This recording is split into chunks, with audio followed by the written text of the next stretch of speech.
नमस्कार साथियों, विलंब के लिए क्षमा चाहते हैं। वो फ्लाइट लेट हो गई थी। हमारे सामने जो आपके बैठे हैं मेरे साथी अजय राय साहब, मेरे मित्र प्रदीप नरवल जी, को इंचार्ज उत्तर प्रदेश कांग्रेस कमेटी के, और जाने माने चेहरा आपके सामने है इमरान मसूद साहब का स्वागत करते हैं। ज़्यादा समय नहीं लेते हुए मैं प्रदीप भाई से आग्रह करूंगा कि प्रेस वार्ता की शुरुआत करें। मैं सबसे पहले स्वागत करता हूं मीडिया के सभी बंधुओं का। साथियों, आप लोग जानते हैं कि उत्तर प्रदेश में किस तरह भारत जोड़ो यात्रा के बाद एक व्यापक माहौल बना और आज उत्तर प्रदेश के लगभग सभी नेता और पूरी जनता एक बात मानती है, यदि कोई पार्टी उत्तर प्रदेश में विपक्ष का रूप निभा रही है वो कांग्रेस पार्टी है। तो आज अजय राय जी यहाँ पर हैं, पवन खेड़ा जी और हमारे भाई इमरान मसूद जी यहाँ पे हैं जो पूर्व में विधायक रहे हैं। तो मैं पश्चिमी यूपी का प्रभारी होने के नाते, सह प्रभारी होने के नाते इमरान भाई का स्वागत करता हूँ। और ये सिर्फ एक शुरुआत है। आने वाले दिनों में आप देखेंगे कि किस तरह पूरा उत्तर प्रदेश की जो जनता है और नेता है, दोनों ही लोग कांग्रेस पार्टी की तरफ देख रहे हैं और बहुत बड़ी बड़ी संख्या में कई बड़े नेता भी आने वाले समय में कांग्रेस पार्टी में आएंगे। और आज इमरान भाई यहाँ पे आए हैं तो मैं बहुत लंबी बात ना रखते हुए स्वागत करते हुए अपनी बात को समाप्त करता हूँ। धन्यवाद। अब हमारे पीसीसी प्रेसिडेंट अजय राय जी। सभी सम्मानित हमारे मंच पे बैठे हमारे नेतागण, पवन खेड़ा जी, नरवाल साहब, इमरान मसूद जी जो आज पार्टी में जिनकी सदस्यता हो रही है, और यहाँ उपस्थित सभी मीडिया के साथियों, भाइयों और बहनों, मैं सबसे पहले अपने मजबूत साथी का, भाई का पार्टी में स्वागत करता हूँ। और निश्चित तौर से ये एक मजबूत व्यक्तित्व के व्यक्ति हैं और लगातार आम जनता की आवाज़, आम जनता की बात को उठाते रहते हैं। ऐसे व्यक्ति की हम सबको ज़रूरत थी और अपने परिवार में आए हैं, परिवार में इनका स्वागत है। जैसा भी हमारे प्रदीप भाई ने कहा कि राहुल जी की यात्रा के बाद से जो एक माहौल पूरे देश के अंदर बना है, और उसका विशेष रूप से उत्तर प्रदेश के अंदर जो एक माहौल बन रहा है पूरी तरीके से, लगातार पूर्व से लेकर पश्चिम, उत्तर से दक्षिण, बहुत ही मजबूत स्थिति आपके सामने आने वाली है। और मैं इतना ही कहूँगा कि आने वाला जो समय है उसमें काफ़ी मजबूत लोग हमारे साथ ये लोग आने वाले हैं, और उसमें हर वर्ग, और मैं कहूँगा कि हर मजबूत जो लीडर हैं वो कांग्रेस की तरफ देख रहे हैं। राहुल जी की यात्रा से, प्रियंका जी जो लगातार अपने ओजस्वी भाषणों से और ओजस्वी सोच से जो पार्टी को आगे लेकर चल रही हैं, हम सब लोग दिन रात मेहनत कर रहे हैं, दिन रात एक किए हुए हैं, कभी न रुकने का है। मैंने यही कहा अपने लोगों से, पूरे जहाँ भी जोन में मीटिंगें हुई, मैंने कहा कि ये 7 महीना हम लोगों के लिए ये बहुत ही चैलेंजिंग और बहुत मेहनत का कार्य है, उस पर हम लोग आगे बढ़कर काम कर रहे हैं। मैं इमरान मसूद जी का स्वागत करता हूं और अभिनंदन करता हूं। हमारे वरिष्ठ सहयोगी राज्यसभा सांसद और पूर्व केंद्रीय मंत्री राजीव शुक्ला जी हमारे बीच में हैं। मैं राजीव शुक्ला जी से भी आग्रह करूंगा कि अपनी बात रखें।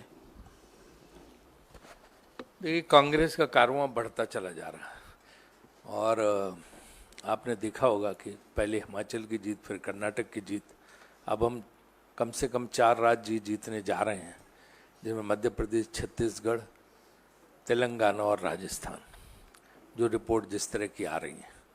तो पूरे देश में 2-3 महीने बाद माहौल बदलने वाला है, और ऐसे में हम अपने उत्तर प्रदेश में भी संगठन को मजबूत करने के प्रयास कर रहे हैं।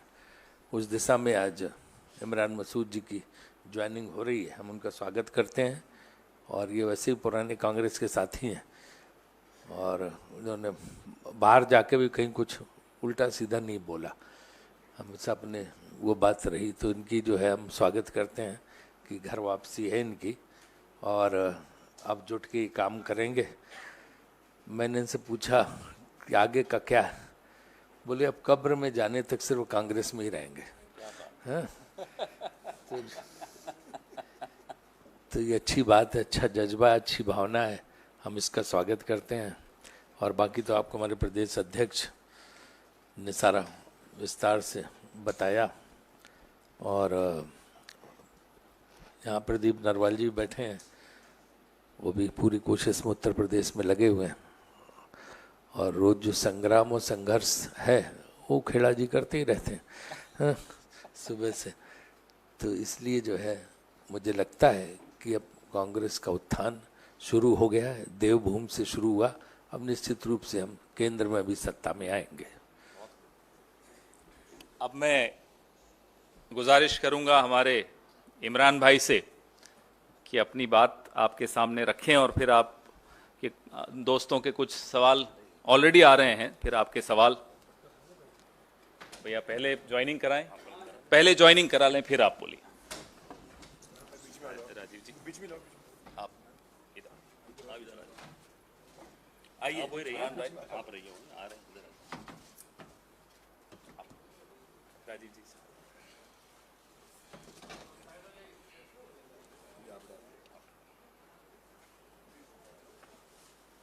बहुत खूब, स्वागत। शुक्रिया, शुक्रिया, शुक्रिया।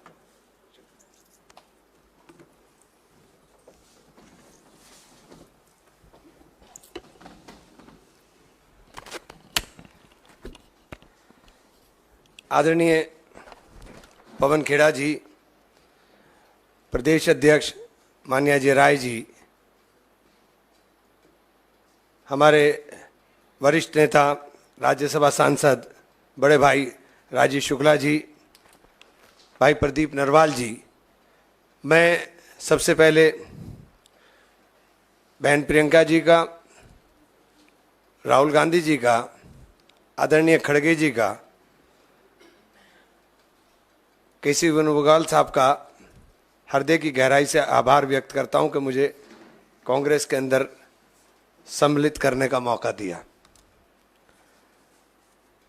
आज के इस हालात में, जिस हालात में हमने कांग्रेस को ज्वाइन करने का काम किया, चूँकि राहुल जी की यात्रा के बाद पूरे देश में एक माहौल बना और मैंने दूसरी पार्टी में रहते हुए भी इस बात को कहा था कि राहुल जी परिवर्तन के वाहक हैं और देश की राजनीति के अंदर परिवर्तन लाने का काम करेंगे।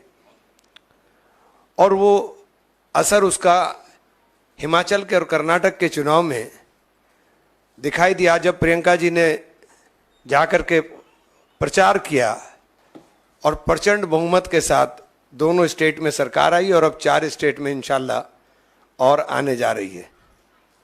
अभी राजीव भाई ने मुझसे सुबह ही पूछा था, तो मैंने ये बात बताई थी कि मैंने कार्यकर्ता जितने लोग हैं, मेरी ताकत हैं, इनके वजह से ही मैं पार्टी छोड़कर गया था।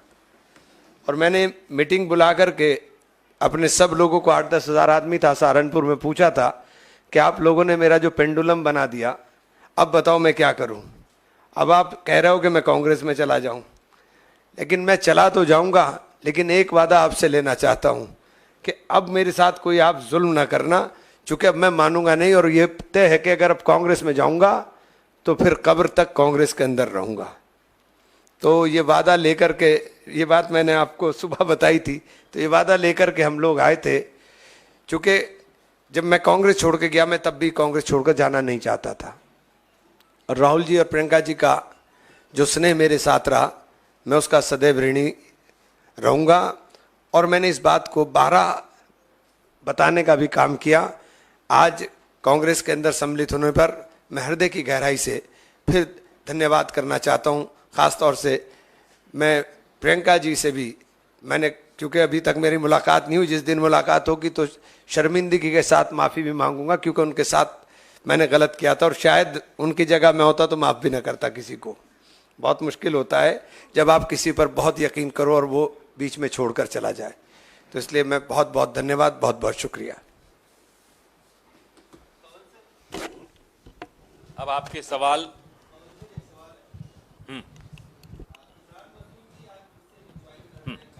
लेकिन जब भी ये कांग्रेस में शामिल होते हैं तो इनकी कुछ जो बयान है पुराने, उनका जिक्र जरूर होता है, उसको लेकर काफी विवाद हुआ। देखिए फिर आज इमरान मसूद जी ज्वाइन कर रहे हैं तो वही चीजें फिर दोहराई जा रही हैं, क्या कहेंगे? देखिए, उनकी नीयत भी फिसल जाए तो चर्चा नहीं होती, यहां जबान फिसल जाए हो जाते हैं बदनाम। तो अब आप उन लोगों से सवाल करिए जिनकी नीयत फिसली हुई है, जो देश पे की सत्ता संभाले हुए हैं। जबान फिसलने वालों को आप बार बार बदनाम कर देते हैं। यहां देश आहत हो रहा है, त्रस्त हो रहा है, परेशान हो रहा है उन लोगों से जिनकी नीयत फिसली हुई है।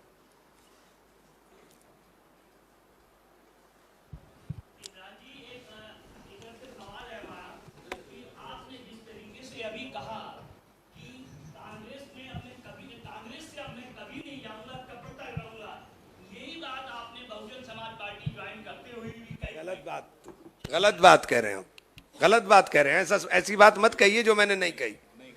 जो मैंने नहीं कहा आप मत कहिए, आप गलत बात मत बोलिए।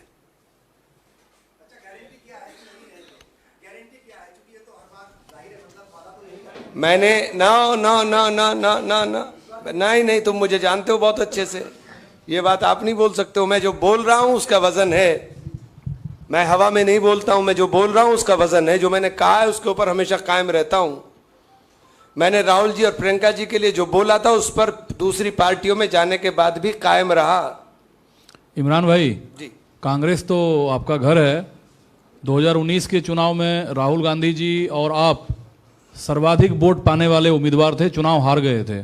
इस बार सहारनपुर से चुनाव लड़ेंगे आप कांग्रेस की ये टिकट निर्णय पे? तो पार्टी का है साहब, इसमें तो मेरा कोई इख्तियार नहीं है। अध्यक्ष जी बैठे हुए हैं मंच पे। तो ये निर्णय पार्टी का है।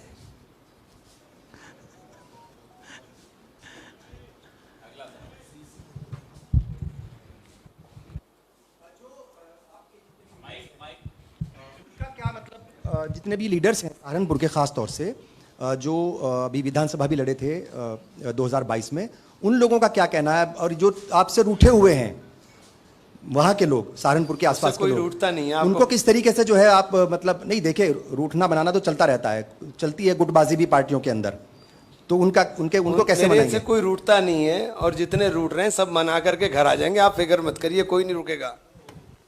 नहीं, ये ऑर्गेनाइजेशन की बात आपने पूछी है, उसमें कोई दिक्कत नहीं है। वो सारी चीज़ों को हम लोग ठीक कर लेंगे।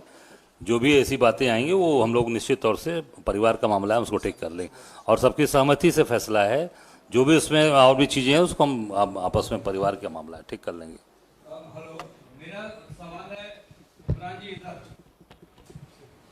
मोहित, मेरा सवाल ये है कि पहले आप कांग्रेस में थे, कांग्रेस के बाद आप समाजवादी पार्टी गए, समाजवादी पार्टी के बाद बहुजन समाज पार्टी गए।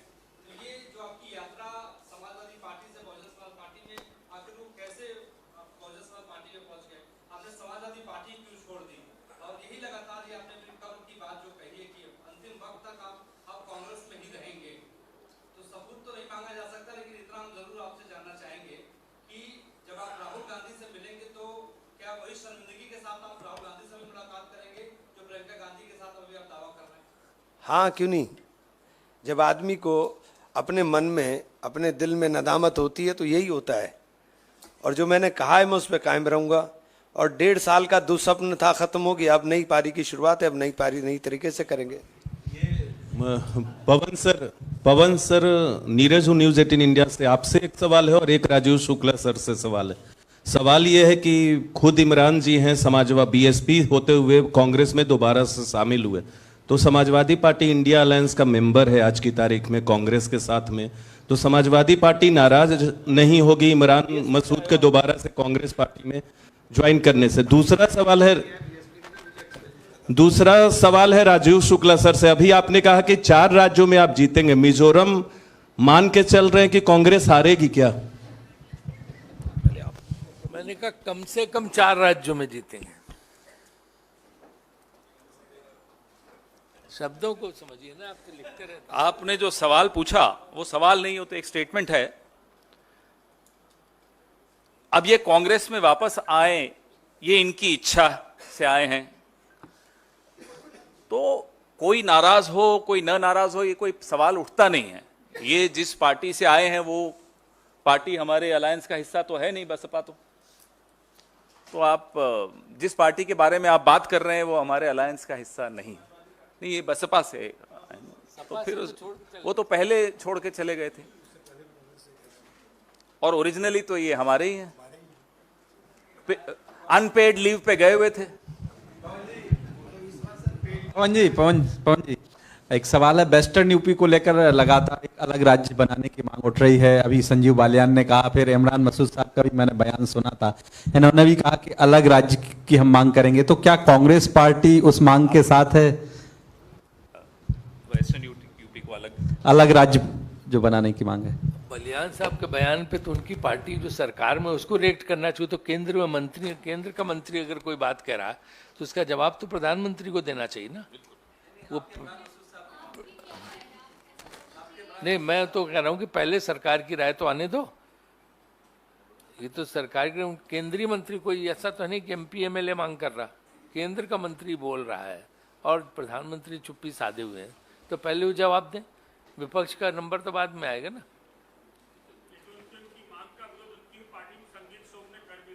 वही मैं आपको कह रहा हूँ कि पहले जब उन्हीं की पार्टी को रिस्पांस नहीं दे रही, उनकी सरकार केंद्र में और प्रदेश में भी।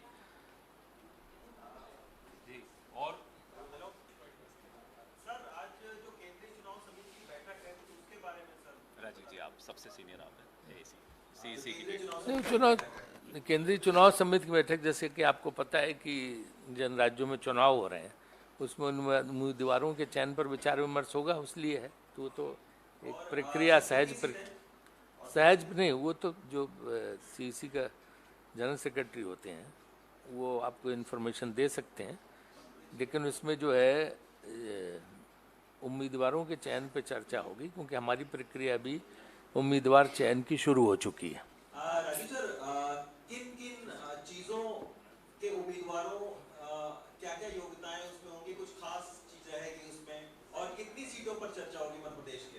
नहीं, वो तो उस समय जो पहली सीट है वो कब तक, वो देखिए ये जो पहली सूची है वो कब तक वो आने की उम्मीद है? मेरे ख्याल से ये जिम्मेदारी अब सीसी पे छोड़ दीजिए कि वो अपना एक कितने सीट करते हैं, कितना कर पाते हैं। उनका पूरा एक, आपको पता है, एक फोल्डर होता है, फोल्डर में सबका डिटेल होता है, सबकी क्वालिफिकेशन होती है, उसके पिछले चुनाव के एक डॉकेट पूरा बनाया जाता है, उस लिहाज से होता है, उसमें सारी जानकारियाँ होती हैं। हम मजबूत से मजबूत और बेहतरीन उम्मीदवार हर जगह देंगे। धन्यवाद। माइक तो भैया इनको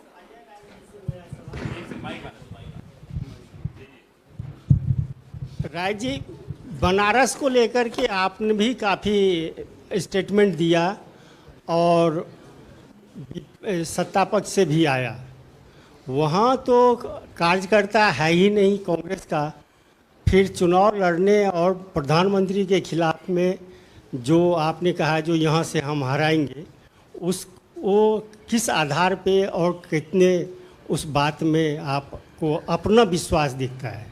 देखिए, कांग्रेस के कार्यकर्ता देश और प्रदेश के हर शहर में हैं, हर जिले में हैं, और काशी विश्वनाथ की बाबा की नगरी, वहाँ शुरू से कांग्रेस का वो स्थान रहा है। संपूर्णानंद जी, पंडित कमलापति त्रिपाठी, लाल बहादुर शास्त्री, सारे बड़े बड़े लोग हमारे वहाँ रहे हैं। बीच का एक समय आया जिन्होंने थोड़ा झूठ बोलकर अपना मामला सेट किया था, अब झूठ की दुकान बंद होने वाली है। कार्यकर्ता हमारे दबा कर हैं, आप चिंता न करिए, 2024 में उनको पता चल जाएगा। इमरान जी, अल्पसंख्यक समाज को कैसे आप जोड़ेंगे, क्योंकि आप अल्पसंख्यक समाज में एक जाना माना चेहरा है पश्चिमी यूपी से, उनको कैसे साथ में लेकर आएंगे? साथ में तो राहुल जी लेकर आ गए हैं, कहाँ लाऊंगा, साथ में तो लेकर आ गए हैं। राहुल जी ने भारत जोड़ो यात्रा के बाद जो दिलों को जोड़ने का काम किया, उसका असर पूरे देश के अंदर दिखाई देगा। क्योंकि ऐसा माना जाता है कि सपा के साथ में अल्पसंख्यक समाज सबसे ज़्यादा है, और कहीं ना कहीं देखिए गठबंधन में तो है लोकसभा में अगर चुनाव होता है, लेकिन फिर भी एक कांग्रेस की बात करें तो कांग्रेस को कैसे लेकर आएगी? इस वक्त राहुल जी, लोगों के मन में राहुल जी की जो यात्रा है वो छपी हुई है, और उसको आप देखने का काम करेंगे, आने वाले दिनों में सब दिखाई देगा। आप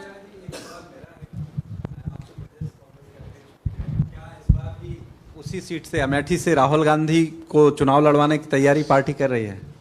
देखिए, आप लगातार अमेठी को देख रहे होंगे और वहाँ की जनमानस, वहाँ के लोग बहुत ही परेशान हैं। आम जनता की आवाज़ है। राहुल जी लगातार वहाँ से सांसद रहे, गांधी परिवार 40 साल वहाँ से सांसद रहा, कभी भी वहाँ पर बनाने का काम किया, बिगाड़ने का काम नहीं किया।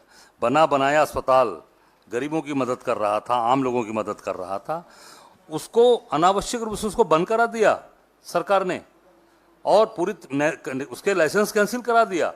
वो तो मैं माननीय उच्च न्यायालय को धन्यवाद देना चाहूँगा कि उनके आदेश से वो आज चल रहा है, गरीब आदमी का इलाज हो रहा है। कांग्रेस वहाँ हमेशा बनाने का काम क्यों, आम जनता की डिमांड है, क्योंकि राहुल गांधी जी ने कभी झूठ नहीं जनता से बोला, कांग्रेस ने कभी झूठ नहीं बोला। क्या चुनाव के समय क्या कहा आपने देखा होगा स्टेटमेंट स्मृति ईरानी जी का, 13 रुपये